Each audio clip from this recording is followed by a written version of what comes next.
गलती कांग्रेस की नहीं है, गलती ज्योतिरादित्य सिंधिया और जतिन प्रसाद जैसे लोगों की है। लेकिन फिर भी खड़े हैं, मेरी नजर में ये सिंधिया से बड़े हैं, जतिन प्रसाद से बड़े हैं। असली लोग ये हैं। कांग्रेस के साथियों, वतन की रेत मुझे एड़ियां रगड़ने दे, मुझे यकीन है पानी यहीं से निकलेगा।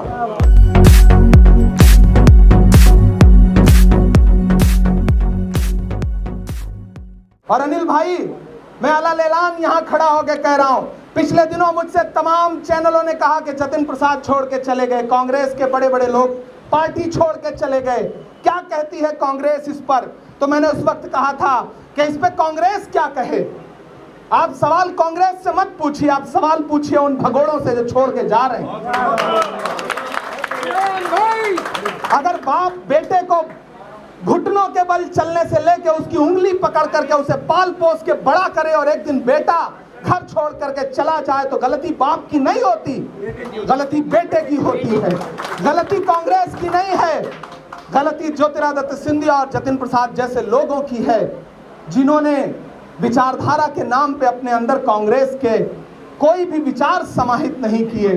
कांग्रेस ने तो सब कुछ दिया, उनके पिता को दिया, उनको दिया, कुछ लोग ऐसे तो थे जिनको मुख्यमंत्री तक बनाया। अब आखिर पार्टी और क्या दे दे, आखिर क्या दे दे?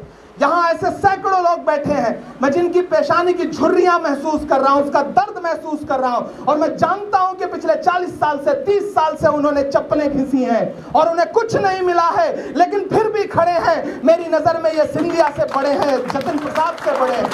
असली लोग ये हैं। कांग्रेस की बुनियाद इन लोगों से चलती है, आप हैं असली लोग। और अब मैं वादा करता हूं, कम से कम मेरे डिपार्टमेंट में आपकी इज्जत होगी, ये मेरा वादा है। ना मैं सिफारिश से आया हूं, ना मैं सिफारिश सुनूंगा। मैं देश के कोने कोने में जाऊंगा और जो भी मुझे अच्छा इंसान लगा, काम करने वाला इंसान लगा, मिजाजन कांग्रेसी लगा, मैं उसे उठाऊंगा और मैं कोशिश करूंगा कि उसे अपने सर पे बिठाऊं, कांग्रेस पार्टी के ऊपर ला करके रखूं, क्योंकि आपकी वजह से कांग्रेस बनेगी। आप बनाएंगे कांग्रेस को, वरना नफरतों की खेतियां तो हो रही हैं। पिछले दिनों मोहन भागवत जी आए थे, आपको याद होगा, और उन्होंने कहा कि लिंचिंग नहीं होनी चाहिए, सबका डीएनए एक है। नहीं नहीं मोहन भागवत साहब, गांधी और गोडसे का डीएनए एक नहीं है, नहीं है। मैं इनकार करता हूं इस बात से, गांधी और गोडसे का डीएनए एक नहीं है। नफरत और मोहब्बत का डीएनए एक नहीं होता। मुझे अच्छा है कि आप लिंचिंग हो रही है देश में, ये कबूल तो कर रहे हैं, क्योंकि इससे पहले तो भाजपा के लोग कबूल ही नहीं करते थे कि देश में लिंचिंग हो रही है। मैंने देखा है, मैं गया हूं ऐसे परिवारों के पास, इस मुल्क में शायद ही कोई ऐसा बचा हो लिंचिंग का शिकार परिवार में जिसके घर तक नहीं गया। मैं गया हूं, तब मैं राजनीति में भी नहीं था, फिर भी गया था, क्योंकि मुझे लगता था कि जहां भी आंसू है वहां मेरा दामन होना जरूरी है, ताकि मैं अपने दामन में उनके आंसुओं को जज्ब कर सकूं। मैं बड़ी मोहब्बतें लेकर के, मैं बड़े जज्बे लेकर के राजनीति में आया हूं। मुझे अच्छे लोगों की जरूरत है। कांग्रेस पार्टी ने मुझ पर भरोसा जताया है। मैंने कहा ना कि मैं राहुल जी से प्रभावित हुआ, और महज 2.5-3 साल की सियासी जिंदगी में पार्टी ने एक बहुत बड़ी जिम्मेदारी दे दी। लोग मुझसे कहते हैं कांटों भरा ताज है, मैं इसे ताज नहीं मानता। पहली बात तो मैं इसे जिम्मेदारी का एहसास मानता हूं, और जिम्मेदारी कभी भी आसान नहीं होती, कांटों भरी ही होती है। हम निभाएंगे। अगर मेरे सर पर कांटों भरा ताज है, अगर अनिल चौधरी जी ये सोच लें कि हमारे सर पे कांग्रेस का कांटों भरा ताज है दिल्ली का, क्योंकि बड़े मुश्किल वक्त में आपको अध्यक्ष मिली थी, तो तसव्वुर करिए कि राहुल जी के सर पे कितना कांटों भरा ताज होगा, वो कितनी मुश्किलें झेलते होंगे। कभी उनकी जगह खुद को रख के सोचिएगा। मैं कभी कभी सोचता हूं कि जब मुल्क को चारों तरफ से, जमहूरियत को, इस देश के संविधान को पामाल होते हुए राहुल गांधी जी देखते होंगे, तो वो क्या सोचते होंगे, उनके दिल पे क्या गुजरती होगी। किस तरह से सोशल मीडिया पर दिन भर हमको आपको कोई एक कमेंट में गाली दे दे तो हमको आपको बुरा लग जाता है, नींद उड़ जाती है, खाना नहीं खा पाते। आप तसव्वुर करिए वो इंसान जिसके बाप दादा, जिसके परिवार ने इस मुल्क पे शहादतें दी हैं, कुर्बानियां दी हैं, सुबह शाम उसके खिलाफ ट्रोलिंग होती है, हैशटैग चलाए जाते हैं, लेकिन वो आदमी क्यों लड़ रहा है? क्यों? क्योंकि इस मुल्क के आईन को उसके परिवार ने संजो करके संवार करके बड़ा किया था, तो वो अपनी आंखों के सामने उसे बर्बाद होता नहीं देख सकता। कांग्रेस के साथियों, वतन की रेत मुझे एड़ियां रगड़ने दे, मुझे यकीन है पानी यहीं से निकलेगा। हमेशा शुरुआत जीरो से होती है। अब तो आपके पास शुरुआत हो चुकी है, खाता खुल चुका है। आने वाला पार्षदी का चुनाव है, आपके सामने नगर निगम का इलेक्शन है। तैयार हो जाइए। आप तादाद में कम हो सकते हैं, आपके पास संसाधन कम हो सकते हैं, लेकिन दुनिया में किसी भी बड़े इंकलाब की शुरुआत हमेशा एक इंसान करता है, अकेला इंसान करता है। तो तैयार हो जाइए, अपने आप को अभी से चुनाव के लिए तैयार करना शुरू करिए। 24 घंटे सियासत करना सीखिए। 24/7 पॉलिटिक्स करनी है। उनको उनकी तरह से जवाब देना है, उनकी भाषा में नहीं देना है, लेकिन उनकी तरह से देना है। उनकी चालाकियां, उनके शातिरपने का जवाब उसी समझदारी से देना है।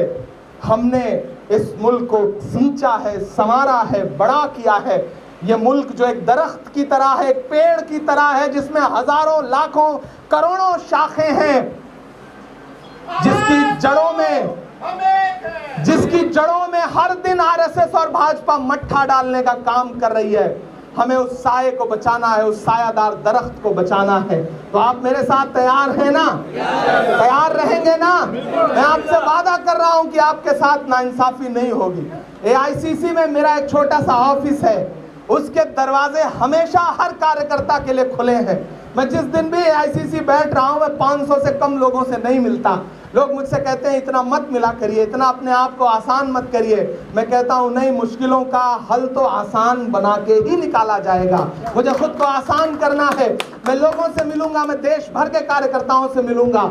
आप सबका भी स्वागत है। आपको जब भी लगता है कि माइनॉरिटी डिपार्टमेंट का सदर आपसे मिलना चाहिए, तो आप आइए, मैं आपका खैर मकदम करता हूं। मैं आपसे मिलूंगा, मैं आपकी समस्याएं सुनूंगा, मैं आपके लिए लड़ूंगा।